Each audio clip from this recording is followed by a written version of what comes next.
O primeiro reconhecimento que eu tive social foi dentro da pichação.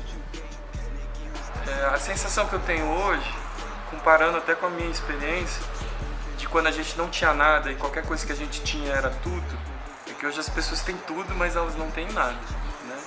Existe uma falta de direcionamento enorme, assim, né? Eu lembro até hoje, né, quando eu tomei consciência de que eu podia desenhar, né? Meu pai desenhava, e em casa tinha uma pasta, vários desenhos dele. E aí eu peguei essa pasta e tinha um livro de como fazer caricaturas. E eu, no impulso, eu comecei a copiar uma das caricaturas, né? E ali, naquele momento, eu identifiquei que eu conseguia fazer aquilo. Então, eu identifiquei que eu poderia me expressar desenhando, né? Mais à frente, eu acho que no lugar onde eu morava, né? Por ser um lugar periférico, tinha muito pichador. E eu acho que foi uma das primeiras manifestações artísticas que eu enfiei ali, né? Então acho que tudo que eu fui fazer depois de arte veio dessa base aí, né? Desse reconhecimento de eu conseguir desenhar alguma coisa e dessa coisa do coletivo, né? Da vivência social da onde eu morava, relacionada à transgressão e à pichação. Início dos anos 90, a gente morava em São Paulo e a gente tinha uma rotina muito certa assim nos finais de semana, né? Era sempre um roteiro. Ou a gente ia para casa dos meus avós, ou ia para casa das minhas tias e dos meus tios. E eu lembro que nesse caminho tinha uns trajetos que eram onde eu via os grafites preferidos, assim. E era coisas de segunda, assim, né? Eu sabia que a gente ia chegar em determinada esquina e eu ia passar por tal muro, assim. E não tinha essa de falar, pai, para aqui para eu poder olhar o negócio, assim. Não tinha essa alternativa. Então o que eu tinha eram flashes de coisas que eu via nas paredes. Coisas de segundo.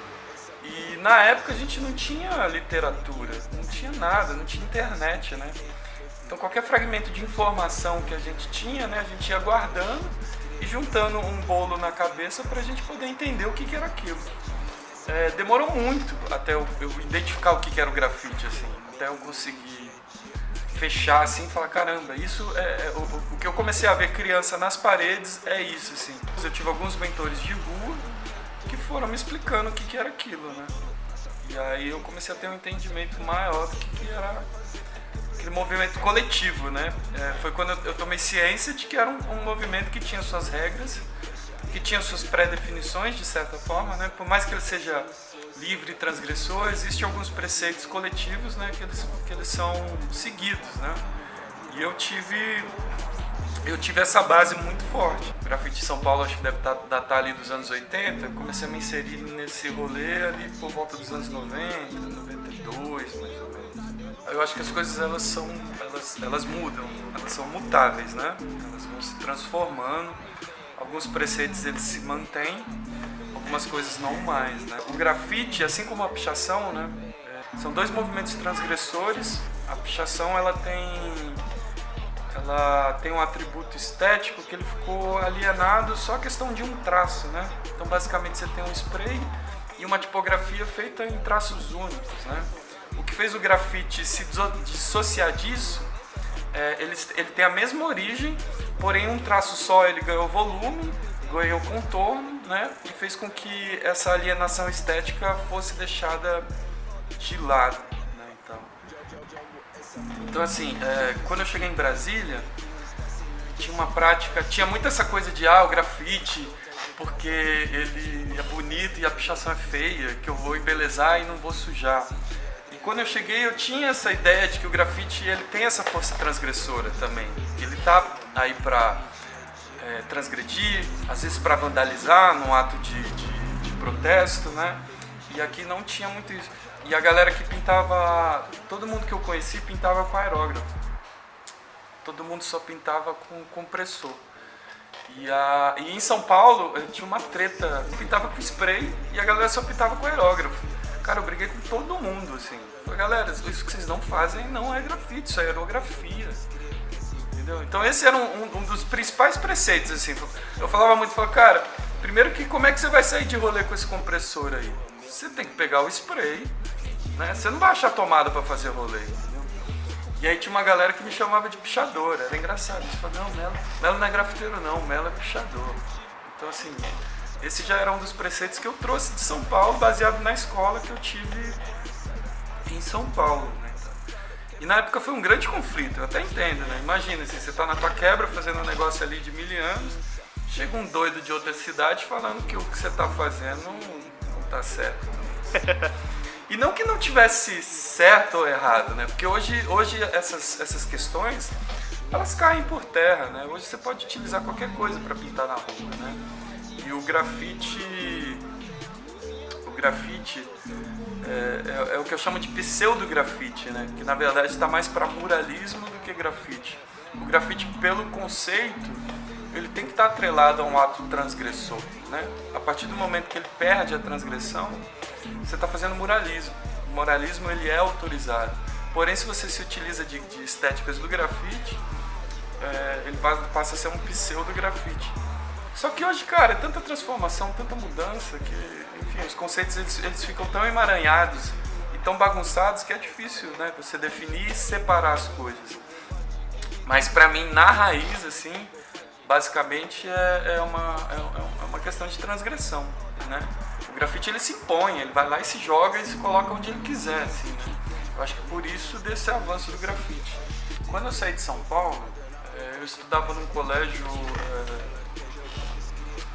centenário, chama Carlos de Campos.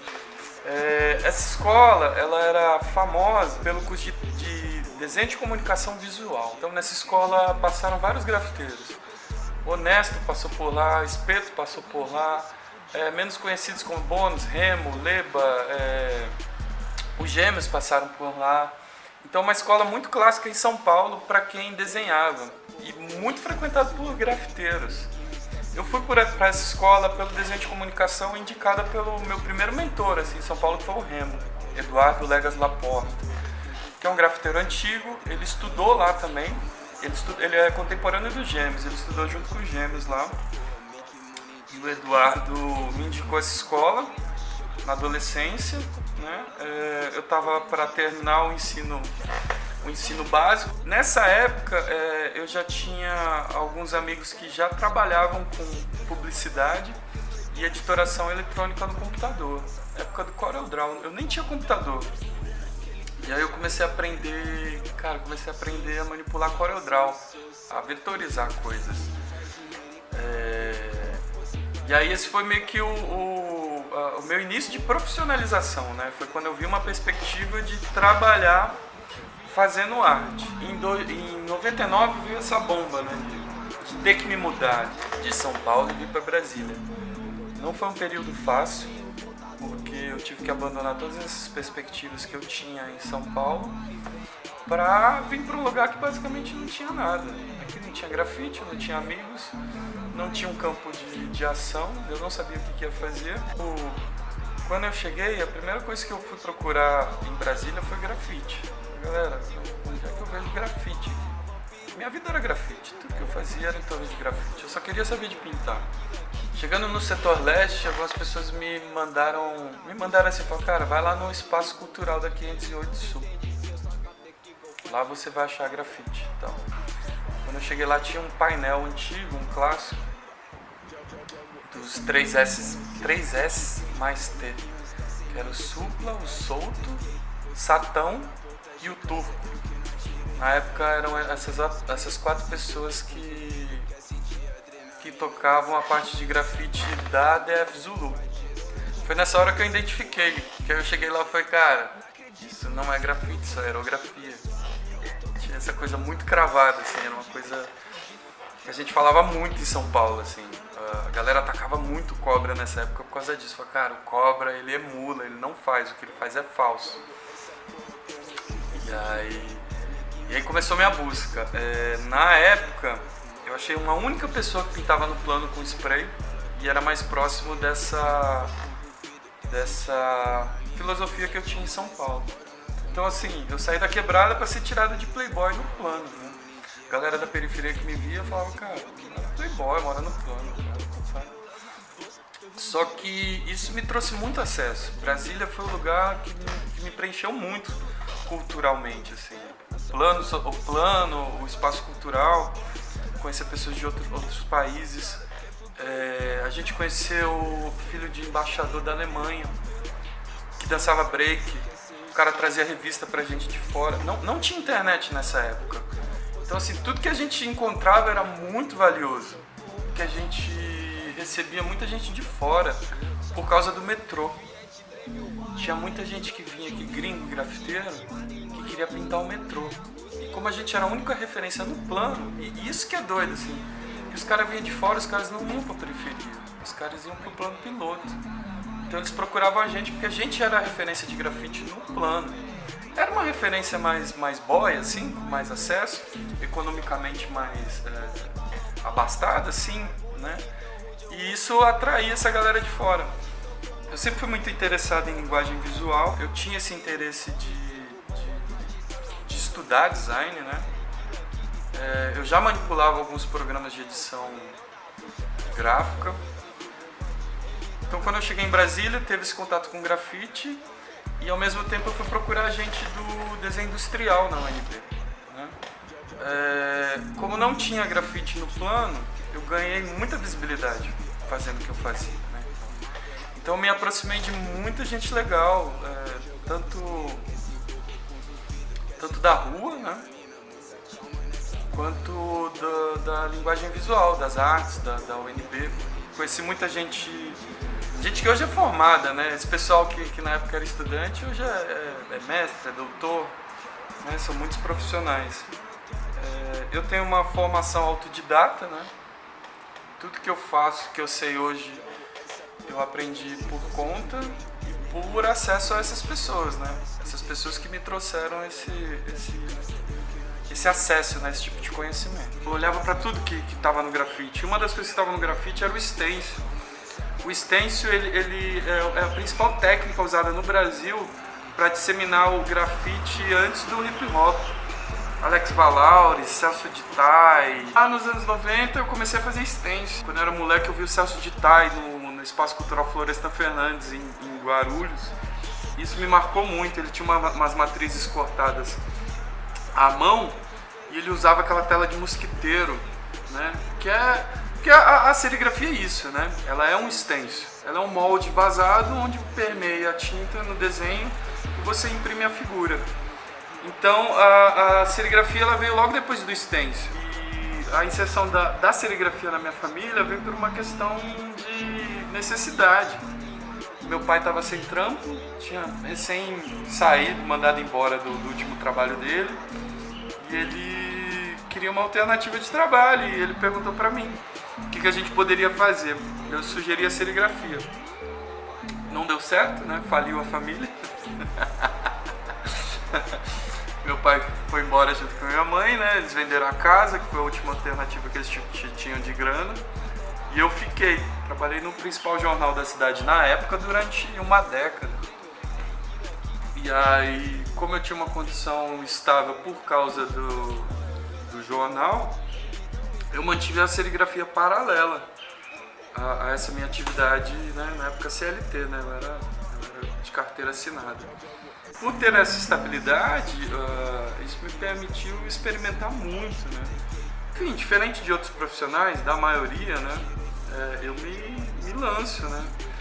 Então a pessoa chega com um problema pra mim, eu quero resolver esse problema, né? Então assim, minha vida sempre foi resolver problema. O que é interessante por um lado, porque isso me trouxe muito conhecimento, né? Deu me colocar à disposição à frente esses problemas, né? Isso traz muito desafio e traz desenvolvimento, mas ao mesmo tempo traz muita dor de cabeça, né? Em 2013 a gente se junta numa casa.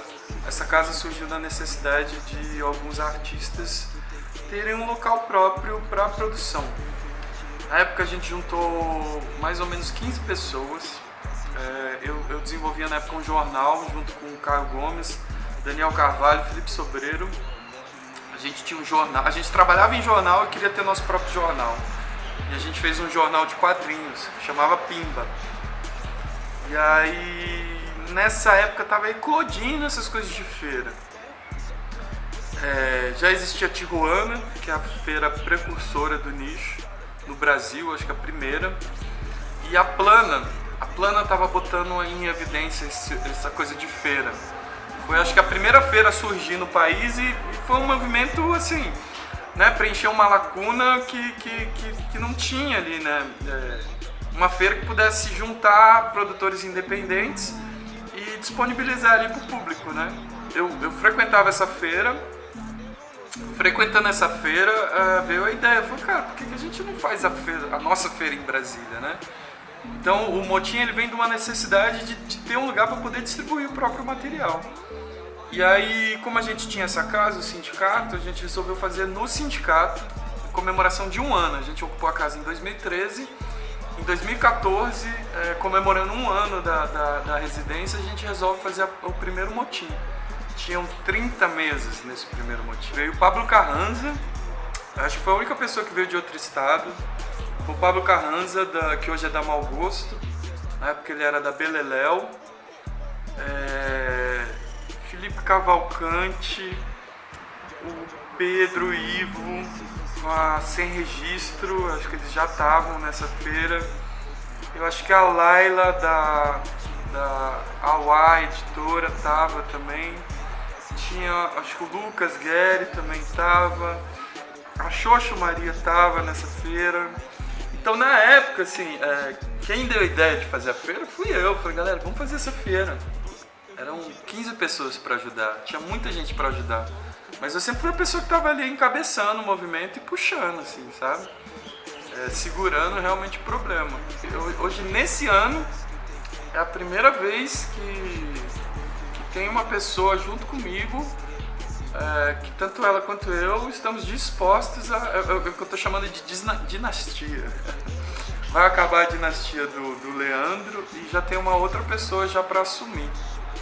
Porque eu também estou muito cansado, assim, eu preciso fazer outras coisas e eu preciso que outras pessoas também assumam esse papel que eu tenho hoje, assim. E hoje me conforta muito eu ter uma perspectiva de uma pessoa para assumir. Assim. Hoje o meu foco é criar um padrão de feira onde a gente não tenha... Na verdade, assim, eu estou buscando criar um padrão de formato, né? Organizacional, que eu digo. Assim. Porque durante esses 10 anos, são 10 anos de experimentação. Assim, né? Experimentando várias coisas, errando, acertando e agregando aquilo que dá certo, né? Então, querendo ou não, a cada edição que acontece, ela é o acúmulo dessa experimentação. São coisas que deram errado, foram descartadas, que a gente viu que não dá certo e não vai repetir, e coisas que a gente experimenta e quando dá certo a gente agrega, né?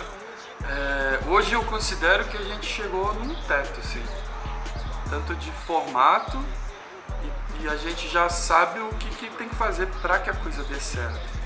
Por mais que a gente não tenha recurso suficiente, quando eu digo recurso, é ter recurso financeiro mesmo, né? Porque hoje a gente é uma feira independente, né? A gente basicamente funciona pela colaboração dos participantes da feira, né?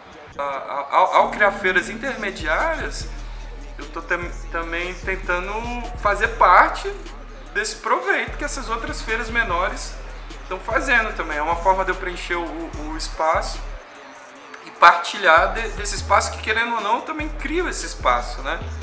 Querendo ou não, essas feiras elas vêm desse movimento, dessa evolução do mercado, né? Então, o pré-motim, né? O montim, ele me cria um ambiente de experimentação, ele me volta a um ambiente mais tranquilo. Porque depois que eu saí de um formato de 90 expositores para 300 expositores, cara, é outro controle, assim, lidar com 90 expositores. Antes o meu problema era lidar com 90 expositores. A partir do momento que eu comecei a lidar com 300, lidar com 90, cara, é muito de boa. Eu tenho, na minha cabeça hoje, eu tenho duas perspectivas. A primeira, assim, a que eu mais quero é internacionalizar o motim. Eu quero muito ter presença de expositores internacionais. E aí, para isso, assim, a minha ideia é criar uma agência. Primeiramente, assim, para não necessariamente trazer o artista, assim, mas eu quero criar um sistema para que eu traga, por exemplo, a editora. A pessoa não precisa vir presencialmente, mas eu posso ter pessoas que estejam aptas a receber o material desse pessoal e comercializar dentro da feira. É uma forma de eu trazer gente de fora para participar da feira. Eu já tenho a questão da serigrafia, que é uma forma de eu fomentar e produzir material para quem participa da feira, né? Essa é uma outra ação também. Uma coisa que também eu deixei de lado, mas eu quero retomar, são os processos formativos, né?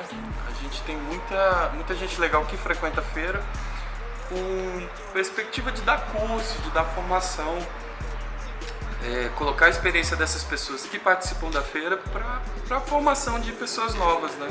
Essas são as duas frentes que eu quero atuar. A sensação que eu tenho hoje, comparando até com a minha experiência, de quando a gente não tinha nada e qualquer coisa que a gente tinha era tudo, é que hoje as pessoas têm tudo, mas elas não têm nada, né? Existe uma falta de direcionamento enorme, assim, né? Tudo eu acho que é dedicação, né? Nada vem automático. Existe uma dedicação de anos, nada vem, né? Num estalar de dedos. Hoje eu acho que é tudo muito líquido, né? Tudo muito rápido, tudo muito imediato, assim, né? A gente perde nessa coisa da rede, né? Nessa imersão, a gente perde um pouco a contemplação das coisas, né? Então, as informações elas correm muito rápidas, né? Então, eu acho que falta um pouco de introspecção, né? A introspecção ela se perde nesse mar de informação das redes. Tem que produzir, tem que acreditar, continuar. O Motim mesmo eu acho que é um canal, a gente não só trabalha com pessoas já consolidadas, né? A gente está sempre buscando inserir gente nova no meio de pessoas já com experiência, justamente que é para proporcionar para essas pessoas novas uma perspectiva de futuro, né? Assim, de como ela pode estar um dia se ela começar a se dedicar hoje, né? Então, e pensar que não é de uma hora para outra, né?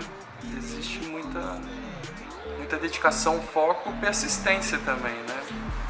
Eu acho que o grande fator é persistir. Eu acho que se você persistir, uma hora você vai encontrar o caminho, né? Eu acho que o caminho ele se dá naturalmente na persistência, né? As coisas vão se encaixando, né? Por mais que você esteja perdido, uma hora as coisas vão se convergindo e você tende a achar um caminho.